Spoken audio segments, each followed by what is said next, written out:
to ina 'yan siyasa da in sun tashi taro mutane bila adadin, ina wannan jama'an suke? Ina 'yan siyasa da lokacin siyasa ka ga mutane da ƙarfinsu da kuɗinsu da tunaninsu da iyawansu da komansu su je su hana abin da ba sa so su saka abin da suke so? Ina suke? ana wulakanta mutane musulmai, ana wulakanta maza da mata, abin da hankali ba zai ɗauka ba ma a ce an yi kuma an yi ne kuma kowa ya sani. Me ake jira sai yaushe? Ajiya maganin wata rana ko akwai wata ranar da ake jira kenan wacce tafi wannan halin da ake ciki, kada Allah ya nuna mata.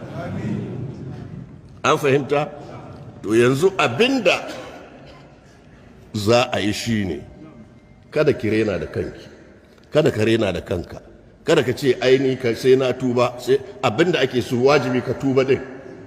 Kafin ka tuba din in ta kama ka gani ana fada ko karanta ka ji ba daɗi a ranka, hankalinka ya tashi, an wulakanta musulmi, Allah na kallon zuciyarka. Allah zai aiki da zuciyarka ba aikinka da kake yi ba.